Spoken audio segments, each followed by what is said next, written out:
Hello everybody, it's Angelique Renee. Happy hump day, it's Wednesday. I'm gonna give some of you a chance to hop on, and when you do, definitely chime in, say hello, let me know that you're there so I can show you some love. And for those of you tuning in for the first time, my name is Angelique Renee. I am a holistic beauty and wellness expert, women's self-care coach, and licensed esthetician. And I wanted to just hop on today because I always kind of keep up with different news reports in regards to beauty and wellness. And I've always been an advocate for beauty and wellness from the inside out. Hi Aspen, how you doing? Hope all is well out there. And I believe you're in Albuquerque now, right?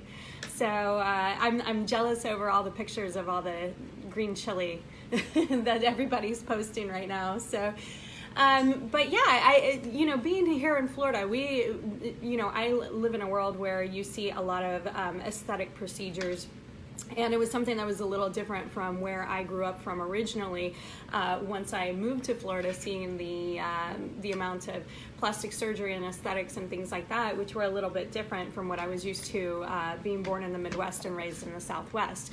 And so one of the things that I was listening to this morning on the radio was just the rise, and this is not the first time I've heard this, but the rise in Snapchat dysmorphia, where women are going into plastic surgeon and dermatologist offices asking to have procedures done, injectables, various things done in order to look more like their Snapchat filters. So I find that kind of interesting because one thing that I see all the time with women walking into my office is I've had to have conversations on multiple occasions with young women, 35 and younger, that have this perception that they have these flaws and these imperfections.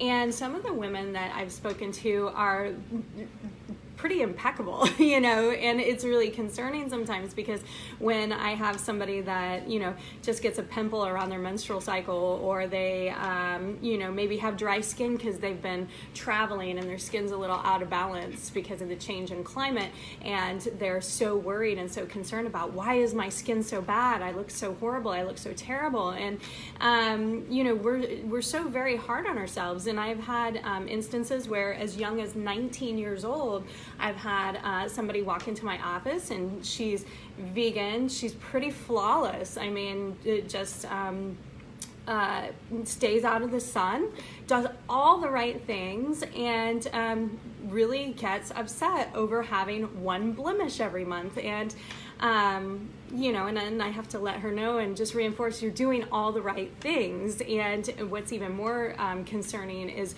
when they go to a dermatologist, or a doctor that gives them retinol. And what retinol does is it speeds up cell turnover. And I know women who are aging from an anti-aging perspective will use it, to help speed up cell turnover, for crow's feet and things like that. And, we turn over our cells the same number of days in which in which we age. So, for example, I'm 41 years old, so I turn over my skin cells every 41 days. If I have a 19-year-old in my office, she's turning over her skin cells every 19 days. And I asked her, why are you using retinol? And she said, because I'm concerned about anti-aging. I don't want to get crow's feet. And I'm like, you stay out of the sun, you eat a vegan diet, you're doing all of the right things, and you're being preventative, and that's one of the best things that you can do. But it's really a perception issue, and the fact that we have all these Snapchat filters and everything, and people are running out to their plastic surgeon and dermatologists to say, make me look like this, and handing them their cell phone, is concerning. And I really do see this all the time where women go in for like a little touch up, because they look tired and they look fatigued. But the real issue is quite often you got to look at, are you dehydrated? Maybe those aren't fine lines and wrinkles. Maybe you're just kind of shriveled up from being dehydrated. Are you not sleeping well because you're stressed out? Are you aging quicker because of your stress? Maybe your job is out of alignment. The stress is too much. Maybe that's why you're not sleeping at night. Maybe you're in a relationship that's not serving you. Even for that matter, the foods that you consume and the foods that you eat. If you eat a large amount of sugar, and if you eat foods that actually turn into sugar, such as white rice, white bread, white pasta, those types of things, they cause what's called advanced glycation. And what that does is that breaks down the elasticity in the skin, you know, because we have these threads basically in the skin that once they become brittle from eating too much sugar or from sun damage, it's almost like they dry rot, kind of like rubber bands, and they start to snap and break apart, and that's when we lose the elasticity in our skin. But you know, I see the influx of injectables and all of these things, and I am not opposed to it. I do work in the beauty industry. I think used wisely and going to the right person who has the artistic eye to administer appropriately to give somebody a natural look, that can be a positive thing. However, I am seeing the snowball effect of where people start to use these things, and they use it maybe to lift the brow, and then one brow is slightly higher than the other, so they go in and ask, can you fix the other brow? And you know, and then once they get their lip injections done, the body starts to kind of absorb the material, and it gets a little lumpy, so they ask them to put a little more. Same with the cheeks. Oh, I feel like my face is falling. Let me, you know, and honestly, those are all tools that we can be using, but you really have to look at where is my head at? Am I using this wisely or responsibly? Am I using this is this an external fix to an internal problem, basically? So, you know, it just really concerns me that I see, if you're tired, if you're worn out, if you're run down, then there's lifestyle choices that you really need to look at and consider in order for your total health, wellness, and well-being.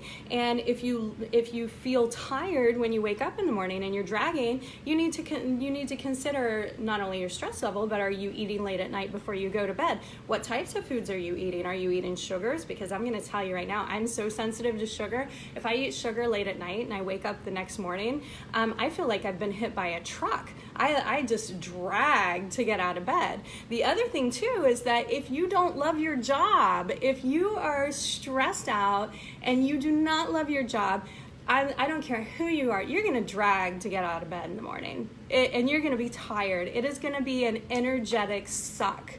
And so rather than going and using, you know, facial aesthetics to try to perk you up, maybe it's something that you need to consider, you know, redesigning your life or your lifestyle, you know, choosing your food choices differently, learning to say no, maybe trying a different career path. There's so many different things that you might want to take a look at, or even whether or not your relationship is serving you, because, you know, all of those things can be a suck on your time and energy and can age you faster. But the beautiful thing is the body has the amazing ability to heal and to recover and to regenerate. And I'm living proof of that. If you look at my pictures from 6 years ago and I was 30 pounds heavier, you could see the exhaustion in my face. You could see the bags under the eyes. My skin was shriveled up and dull. You know, I looked run down, and that was because of the way in which I was living my life. And sure, I could have gone in and I could have said, you know, can you, you know, give me Botox? Can you do this? Can you do that? But, you know, that's not really fixing the problem. And so, you know, it's just really interesting. The truth of the matter is that when it comes to beauty and aesthetics, working in the industry that I do, I see how the marketing plays on people's insecurities. And what they do is they tell you, you know, that you may have these perceived flaws, that you need to fix this or change that.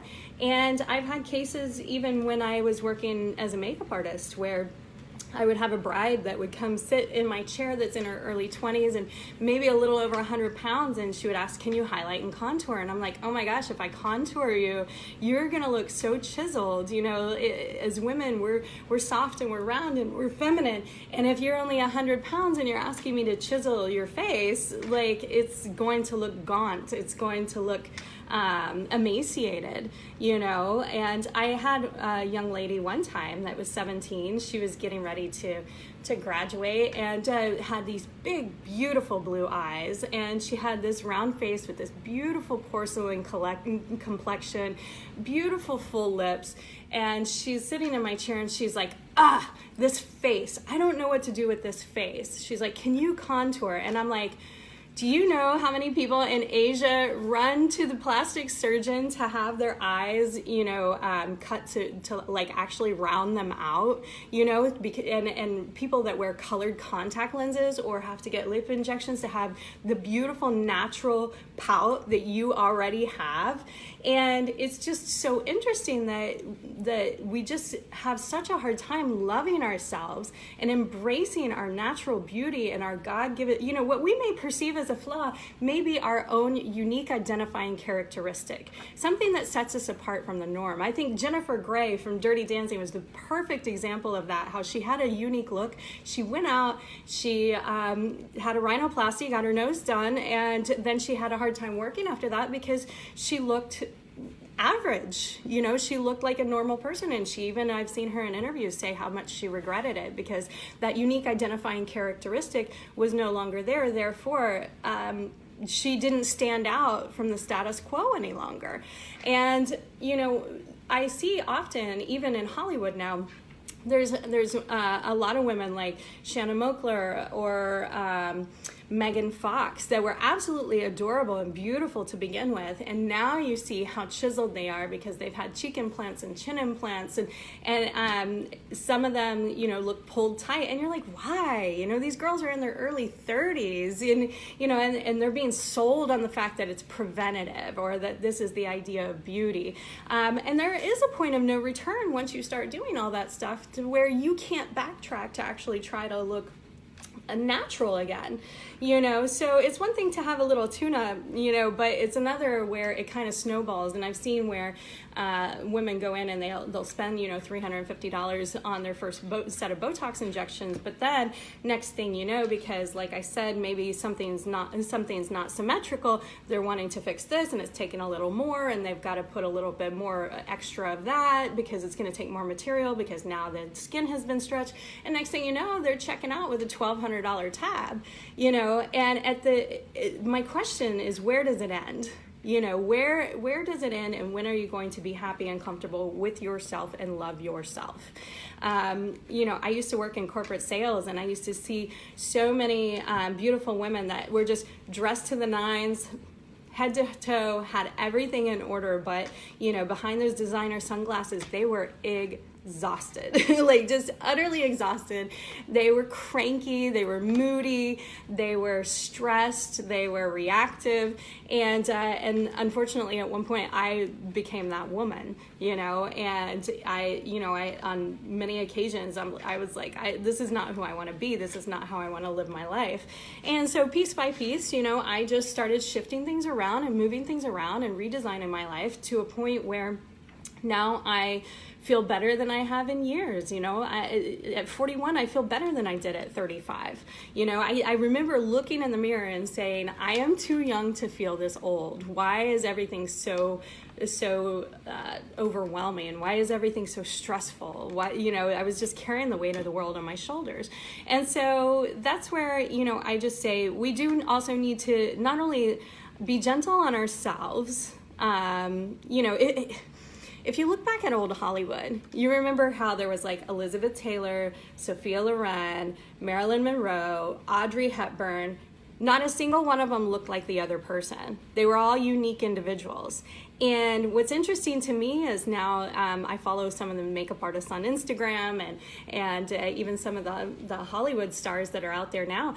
It almost looks like there's a factory in the back making chicks. I don't know if they're all going to the same doctor, but they all have this same look, this same makeup look, and they're chiseled, and it's some of those adorable round features that they had when they first started that were so endearing that we fell in love with when they first became famous.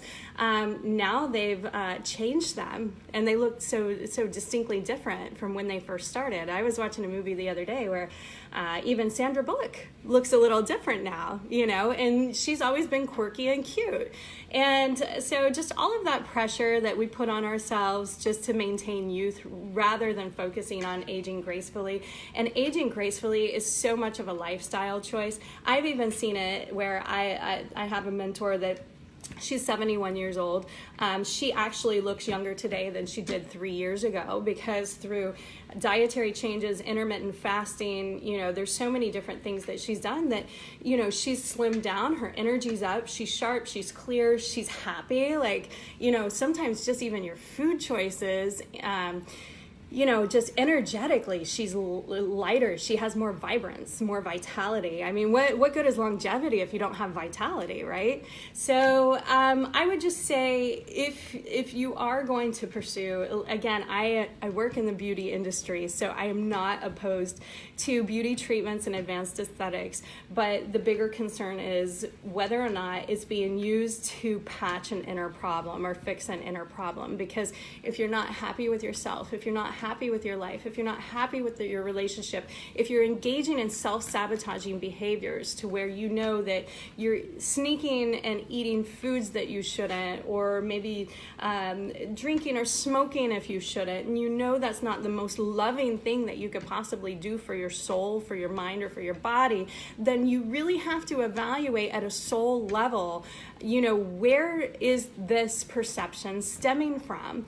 Is it really that I look bad, or is it that I'm just not feeling good?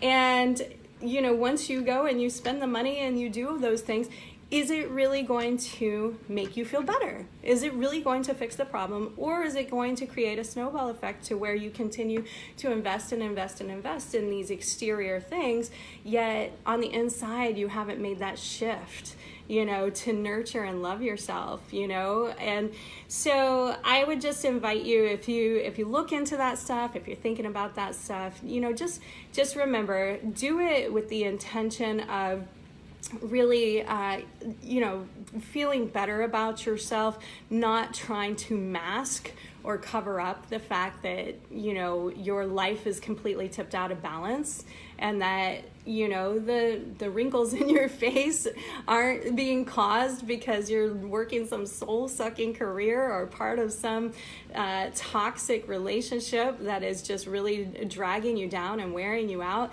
And so, that's where it's always important to have, like I said, sorry about that, coaches, guides, and mentors that can really show you your blind spots and point out, because sometimes we have this subconscious scripting that's running in the background that, and what I was going to say earlier is we have to be the guardians of our daughters, and we have to be conscious about our own self-speak. Like when I look in the mirror, if I try on a dress, if I'm putting on makeup, if I'm sitting there criticizing myself when I look in the mirror, our daughters are watching. If I put on a dress and say, oh my gosh, this dress makes me look fat, then what do you think the subliminal programming is going to be for the little girl that's watching mom get dressed? If I'm sitting there in the mirror going, oh my gosh, I totally gotta just get this fixed. And, I'm totally what do you think your little girl is going to do when she looks in the mirror? Is she going to sit there and say, oh, my hair is too curly, my hair is too thin, we have to be so careful and just, again, teach our girls that whatever we may perceive as a flaw is a unique identifying characteristic. I'm proud to say that, my daughter does not yet wear makeup. She's almost 17 years old, but from a very early age, I told her, because she has freckles, so many people like to cover that up. And I told her, I was like, those are angel kisses. Not everybody gets those, you know? So she's just, you know, she loves her bare skin. And, you know, we need to teach that kind of self-love, you know, and, you know, if you see that our daughters are totally immersed in social media and working with all these Snapchat filters and saying things like, oh, I wish I looked like this, why can't I look like my filter? Then we need to have a much deeper conversation. Because I also very much believe that women are running out too young, too fast, to often modify their bodies, and they're not even done fully growing. You know, and quite frankly, especially in Hollywood and stuff, when I see somebody that was like a Shanna Moakler that was Miss USA, that was absolutely beautiful and adorable, and some doctor gave her a facelift, and she was only like 32, and I'm going, for what? Why would a doctor do that? Or why would she opt for that? So that's the bigger question. Why would she opt for that? You know, especially when they're just gorgeous to begin with. And you see all these stories about extreme plastic surgery and stuff like that, where you see somebody who may have been beautiful to begin with, yet they've just kind of gone, you know, just gone crazy with the procedures, to where they no longer look like a normal natural woman, because there is that point of no return where you just can't turn it back. So I would just say, you know, be loving, be gentle with yourself. If you find yourself self-judging and self-criticizing, rather than running out for an external fix to patch up an internal problem, you know, find those coaching and support that you need to get to the bottom of that, so that way you can learn how to shift things around and create real transformation in your life, to where you actually can look in the mirror and feel better about yourself and love yourself. And, you know, it's one thing to identify the programming and where it came from and acknowledge it. It's a totally different ballgame when you can release yourself from the attachment of that identity and learn how to let that go. And I can't tell you how many wonderful pictures I see out there now of little old wrinkly ladies, or ladies with these long, beautiful gray silver hair. And we just need to, you know, have respect, you know, for the aging process and for our journeys, and just know that it's never too late. It's never too late to start. I know so many people that even later in life, in fact, there's somebody I follow on Instagram. She started doing yoga at my age at 41. Now 10 years later at 51, this lady can twist herself into a pretzel. She's so limber and so flexible, and she had suffered, you know, bodily injuries before that. It's never too late to start. I know people that have lost weight later in life and look younger now than they did, you know, several years ago. And so it's about doing the next right thing, doing what it takes to love yourself, and just being conscious and aware. If you know that you're engaging in some sort of healthy relationship, behavior, food choice, you know, beverage habit, whatever that may be, the next best thing is just to become conscious and aware, to say, I love myself enough to let this go, and I can find a healthier alternative. You know, sometimes it's not about depriving yourself. Sometimes it's about finding a substitution. What can I do that's better? You know, maybe I could do this instead of that. I mean, I gave up coffee. I found at one point, because the last time that I did a major cleanse and detox, I didn't realize how addicted I was to caffeine at that time, even though I was eating really healthy. And so what I did was, because about day 3, day 4, I had such horrible headaches. It's like somebody had just put a hatchet in my head, and even ibuprofen and everything else didn't help. And so coming out of that, I said, okay, I'm going to choose differently. So now in the morning, instead of drinking coffee, I drink raw cacao in almond milk with coconut palm sugar, and I put in my maca, and sometimes I put in a dash of cayenne or cinnamon or whatever, and that's my hot beverage in the morning, and it's packed with nutrients and superfoods. Whereas getting amped up on caffeine can contribute to adrenal fatigue, anxiety, it depletes your B vitamins, and it can get you like on edge, and you get jacked up, and then you crash. and then you're trying to take more, and then if you drink it too late in the evening, then you can't sleep well, then you're dragging the next morning, and it's just this whole vicious cycle. So something as simple as that, choosing a healthier beverage in the morning, can make a world of difference. There's, throughout every other aspect in your life. So it's just a matter of just loving yourself enough just to do that next best thing. And also, it won't dehydrate your skin like drinking tons of caffeine will. And honestly, even drinking tons of coffee and caffeine and stuff like that contributes to PMS symptoms. When your organs are dehydrated and you have all this inflammation in your body, you're going to be crankier, more bloated. Your symptoms are going to be exacerbated by the sheer dehydration. So I would just say take a really good look at the next time, be conscious and aware of the next time that you find yourself judging yourself or criticizing yourself, and be conscious and aware enough to say, you know what, I'm going to delete that file, let me download a new one, I'm going to say this instead, and I'm going to do this instead, and I'm going to choose differently. And if you don't know where to start, get the coaching and guidance and support that you need to point out your blind spots and give you suggestions and support you through that process, because it does take 28 days to create a new habit. And so sometimes you need somebody to hold you accountable during that time, to make sure that you're doing the things that you need to do until it becomes integrated as a part of your life. And it's just one little thing at a time that then over time adds up to the bigger picture. And next thing you know, you can choose to live a happier, healthier existence. And you don't need to beat yourself up anymore. And you don't need to carry guilt and shame for your past decisions. So I would just invite you, if there's any area of your life that you're not really happy about, then really evaluate what's serving you and what's not. And if you feel that you're living life in a storm of chaos and you're just constantly you're feeling reactive, you feel like you're fighting with family, you feel like everything is difficult and everything is complicated and you can't think straight, maybe you suffer from anxiety, you can't breathe, you choke on your food, all those kinds of things, then I would consider stepping out of your environment and look and getting into a retreat environment, or I would invite you to contact me for not only either a retreat or a VIP day, to where I could walk you through this step by step and give you the shortcut so you don't spend years trying to go through trial and error to figure out how to piece by piece take your life back and live life present, grounded, and connected. Because when you do get present, grounded, and connected,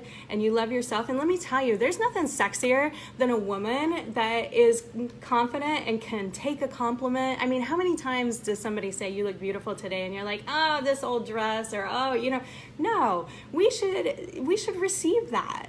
As divine feminine women, we should be able to receive that and to own that and to be happy with that and embrace that, and it was funny. I was watching one time an interview with a rabbi that he had the greatest quote. He said, you know what, back when men made love with their hands, meat was neat, but once they started to covet with the eyes, that's when everything went wrong. And that really shifted my perspective, because honestly, we get so worried about oh, I don't want somebody to touch my love handles, or whatever it may be. And the truth of the matter is there's nothing sexier than just owning who you are and how you are, and just being happy with it. And you can still make improvements, and you can still choose better going forward, and just know that you're a work in progress, but you're God's creation, and your body is a temple, and you should treat it as such. Another saying that I really love too is that we are the gateway between the spirit world and this planet in order to birth more humans onto Earth. So we should treat ourselves as such. What a gift, what a unique ability that we carry and that we hold. And so we should treasure ourselves and treasure each other. And so anyways, if anything that I speak to you about, resonates with you, please reach out to me. I do have time in my calendar opening up where I can work with women one-on-one or in a group setting to really help make those shifts and that transformational change in their life. So like me, you can get to a place to where you feel younger and more energetic and brighter and happier and more beautiful. And you could do it in a much shorter time frame than I did. You know, it shouldn't take you 5, 6, 10 years like I did. I would like for everybody to be able to have this for them now. So I really appreciate you guys tuning in. I see you, Jane and Yesenia and Lisa and Ramona. Thank you so much, guys, for tuning in. I really appreciate you guys listening. And if you ever have questions or want to reach out to me, I would invite you to do so. So blessings of beauty and wellness. I hope you guys have an amazing rest of your week. So take care. Talk to you soon. Bye.